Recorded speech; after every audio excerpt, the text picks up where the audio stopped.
Buen día, mi nombre es Alicia Barnard, soy archivista y he trabajado para gobierno en México. Actualmente estoy jubilada, pero doy consultorías, cursos, materias. Participo ahora en el tercer seminario de Archivos de Derechos Humanos, Memoria Histórica y Transparencia. Los archivos y la importancia ante los derechos humanos. Bueno, les voy a platicar tantito de lo que pasa en México, ¿no? En México, la constitución política del país ya está dando en su artículo 1 la obligación de todas las autoridades de promover y respetar y garantizar los derechos humanos de conformidad con principios de universalidad, independencia, indivisibilidad y progresividad. Y ahora vinculemos esto a los archivos. El artículo 6 dice: el derecho a la información está en nuestra Constitución y se dispone que los sujetos obligados a esta Constitución deberán documentar.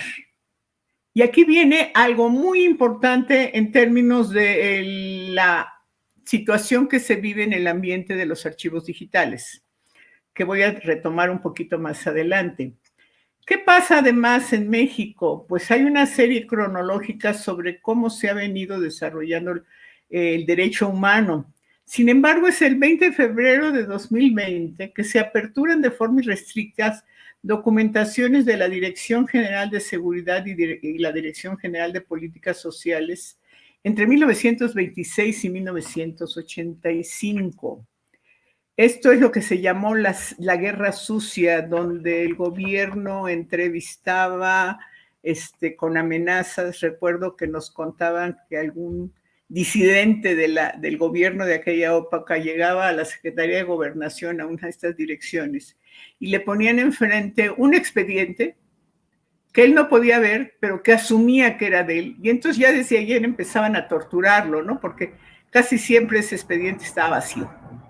¿Sí? Entonces, esto lo comentan, es un comentario, no tenemos mucho fiabilidad en ello, pero no me extrañaría, ¿no? Porque fue la época en donde el 68, 1968, después 1971, pues hubo matanzas, y matanzas se calcula que en el 68 el ejército pues, masacró como a 500, 600, si no es que más, todavía no se sabe.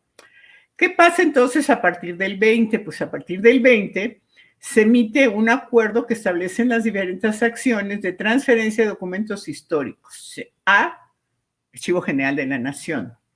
Y a su vez, esta institución, el Archivo General, elabora los lineamientos para cómo las dependencias y entidades de gobierno federal deben de hacer esa transferencia al Archivo General y cómo las deben de identificar. Esto suena muy interesante cuando se habla de archivos físicos y seguramente factible, pero todavía en mi país, como en otros, yo veo que Colombia no es el caso, llevan un avance importante en materia de archivos electrónicos o digitales, pero la realidad es que a veces nos sentimos en pañales para controlar ese cúmulo de informaciones del derecho humano cotidiano, es decir, mis datos personales en el expediente personal que pueden ser mal usados, mi registro ante la seguridad social, mi pago, cómo mi salario es afectado por decisiones mías y no tiene por qué ser público.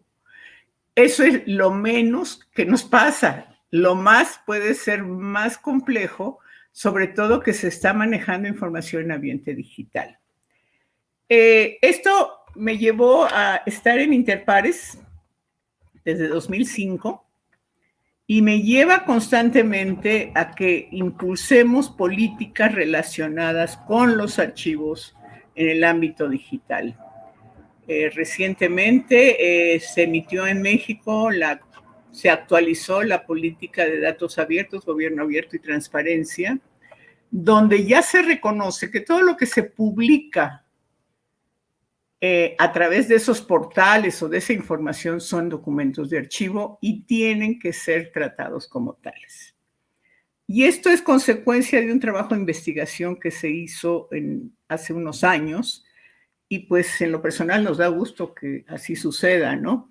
Pero hay mucho por hacer y no podemos pensar igual en el ambiente físico que en el ambiente digital. Esta es la importancia que yo veo en términos de los conflictos armados, sus organizaciones, la sociedad en general y la pandemia.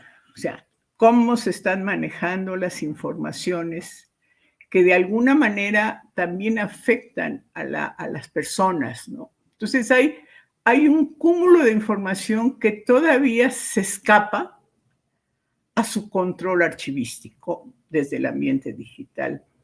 Esto es lo que yo creo que hay que darle, pero un auge importantísimo, no solo a través de instituciones como la memoria histórica en Colombia, también en los propios archivos de las instituciones. Ahí es donde creo que el punto es realmente importante de insistir. Parece que con esto les doy respuesta y les agradezco esta entrevista.